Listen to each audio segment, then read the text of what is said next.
एक बार ब्रह्मलोक में सरस्वती जी अपनी वीणा बजा रही थीं। तभी लक्ष्मी देवी वहां पधारी। सरस्वती जी ने उनका आदरपूर्वक स्वागत किया।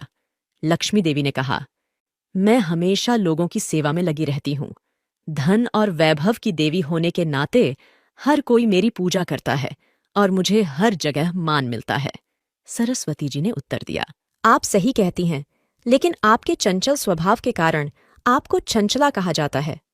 आप किसी एक जगह स्थिर नहीं रहती और जल्दी नाराज हो जाती हैं, जिससे आपके भक्तों को कभी कभी परेशानी होती है। लेकिन मैं, ज्ञान और विद्या की देवी, एक बार जहां पांव रखती हूं वहां से कभी नहीं जाती। लक्ष्मी देवी ने कहा, मेरे बिना किसी को सुख शांति नहीं मिलती। धन का अभाव सबसे बड़ा दुख है।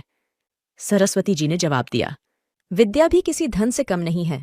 ये मन को संपन्न बनाती है। आपका धन चोरी हो सकता है, लेकिन ज्ञान की संपत्ति को कोई नहीं छीन सकता। विद्या का धन बांटने से बढ़ता है, जबकि आपका धन खर्च होने से कम होता है।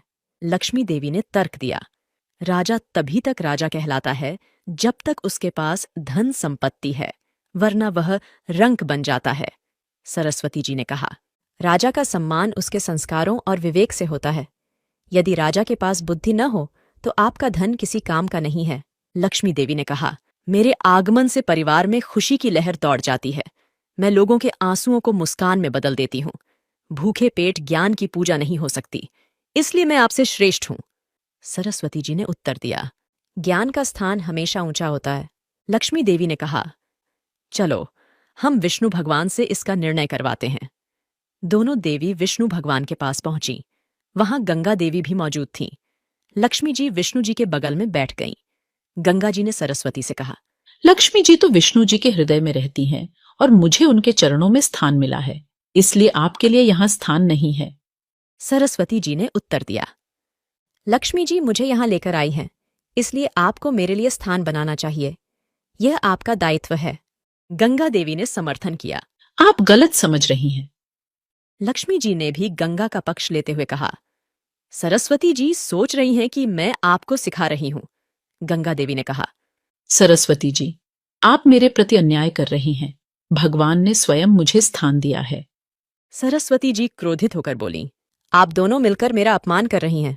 गंगा देवी ने उत्तर दिया, आपका लक्ष्मी जी से विवाद है, तो आप मुझे क्यों घसीट रही हैं? सरस्वती जी ने कहा, मैं अपने ज्ञान और बुद्धि से भगवान के चरणों में ही नहीं, दिल में भी स्थान प्राप्त कर सकती हूँ। लक्ष्मी देवी ने उत्तेजित होकर कहा, वह दिन कभी नहीं आ सकता। मुझे विष्णु जी के हृदय से कोई नहीं निकाल सकता। आपका विवाद गंगा से शुरू होकर मुझ तक पहुंच गया है। मैं धन की देवी हूं, इससे आपको ईर्ष्या हो रही है। यह पद मुझे आदिशक्ति ने दिया है। सरस्वती जी ने कहा, लक्ष्मी जी, आपको धन संपत्ति पर बहुत अहंकार है। मैं आपको विष्णु लोक से दूर होने का श्राप देती हूँ। आप इसे छोड़कर धरती में तुलसी के रूप में रहेंगी। गंगा देवी ने क्रोधित होकर सरस्वती देवी को श्राप दिया। आप धरती पर नदी के रूप में प्रवाहित होंगी।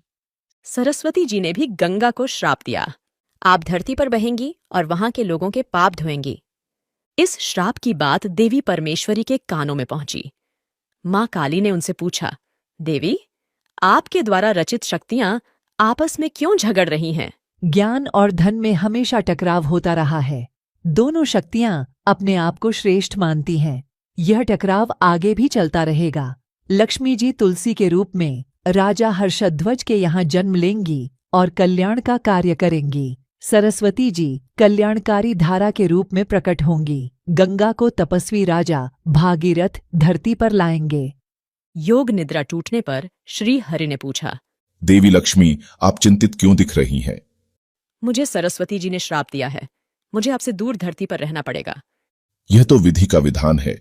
राजा धर्मध्वज की संतान नहीं है, वह आपको संतान के रूप में पाने के लिए तपस्या कर रहे हैं। मैं आपसे दूर कैसे रहूंगी? देवी लक्ष्मी, चिंता न करें, हम एक दूसरे के बिना अधूरे हैं। मैं जल्द ही आपसे मिलूंगा। आगे चलकर तीनों देवियों ने उचित स्थान पर जन्म लिया और जन कल्याण में जुट गईं।